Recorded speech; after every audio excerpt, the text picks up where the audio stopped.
भोपाल से इस वक्त एक और बड़ी खबर हम आपको बता रहे हैं, जहां पर आपको बता दें पहली बार प्रचार में उतरेंगी उमा भारती। ज्योतिरादित्य सिंधिया के लिए करेंगी सभा और रोड शो। पिछौर और घोड़ में जनसभा को करेंगी संबोधित। शिवपुरी में रोड शो और जनसंपर्क कर वोट मांगती हुई नजर आएंगी। तो बड़ी खबर इस वक्त आपको बता रहे हैं भोपाल से, जहां प्रचार में पहली बार उतरेंगी उमा भारती। आपको बता दें ज्योतिरादित्य सिंधिया के लिए रोड शो करती हुई नजर आएंगी उमा भारती। पिछौर और घोड़ में जनसभा को संबोधित करेंगी। शिवपुरी में रोड शो और जनसंपर्क कर वोट मांगती हुई नजर आएंगी।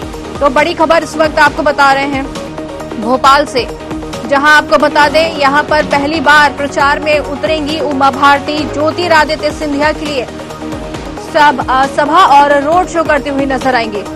चलिए ज्यादा जानकारी लेंगे, हमारे साथ हमारे संवाददाता सत्यम शर्मा जुड़े हुए। जी सत्यम, जैसा कि यहाँ पर ये कि पहली बार यहाँ पर प्रचार प्रसार के लिए जो है उमा भारती उतरने वाली हैं, यहाँ पर ज्योतिरादित्य सिंधिया के लिए पहली बार वो प्रचार प्रसार करते हुए नजर आएंगी। क्या कुछ जानकारी आ रही है?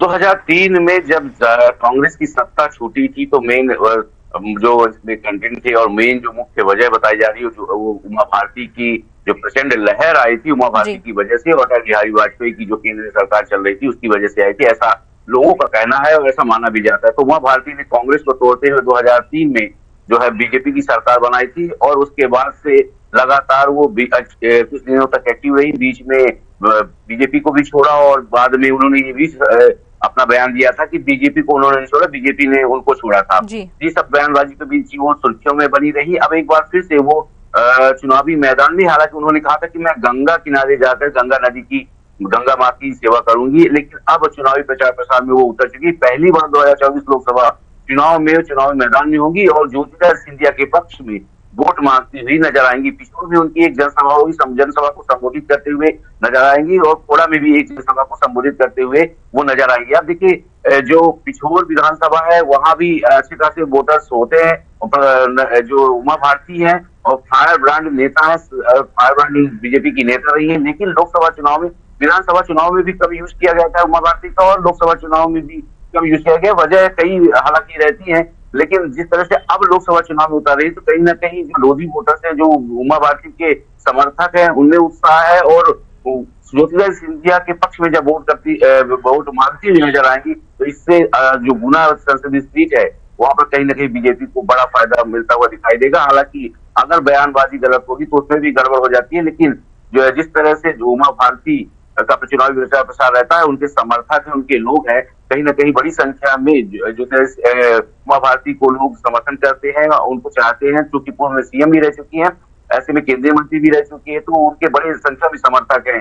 खासकर बुंदेलखंड में उनका अच्छा खासा प्रभाव रहता है और गुना साइड में भी प्रभाव, इसलिए वो अब ज्योतिरादित्य सिंधिया के पक्ष में वोट मांगती नजर आएंगी। यादव सिंह यादव जो चुनावी मैदान में कांग्रेस पार्टी से, वो कहीं ना कहीं इसलिए यादव समुदाय को उतारा गया है क्योंकि पिछली बार जो केपी यादव थे उन्होंने ज्योतिरादित्य सिंधिया को चुनावी मैदान में हराया था, 1.25 लाख वोटर से करीब वोट से हरा दिया था। जिसको देखते हुए कांग्रेस ने एक बार फिर दांव खेला है और अब बीजेपी ने ज्योतिरादित्य सिंधिया को चुनावी मैदान में उतारा है। तो वहीं यादव वोटर्स को साधने के लिए गुना में जो है कांग्रेस ने यादव सिंह यादव को उतारा है। 3.5 लाख के करीब यहाँ पर जो वोटर्स है, 21% के करीब जो वोटर्स है वो यादव समुदाय के हैं, जिसको लेकर के कांग्रेस के दाव के लिए। लेकिन बीजेपी के पास भी सीएम डॉक्टर मोहन यादव है, जो फायर ब्रांड जो उमा भारती है वो चुनावी मैदान में उतर चुकी है। इसके साथ साथ ही कई सभाएं शीर्ष नेताओं की हो चुकी है। पूर्व सीएम शिवराज सिंह चौहान भी वहां पर कई सभा कर चुके हैं। ज्योतिरादित्य सिंधिया और उनकी पत्नी लगातार लोगों से मुलाकात कर रही है और सभाओं का आयोजन कर रही है। जी बिल्कुल, ये तो सही है कि बिल्कुल यहाँ पर फायर ब्रांड नेता जो है मानी जाती हैं और यहाँ पर पूरी तरीके से कमर कसते हुए भी नजर आ रहे हैं ज्योतिरादित्य सिंधिया। बिल्कुल आप बने रहिए सत्यम हमारे साथ, हम फिर चर्चा करेंगे आपसे।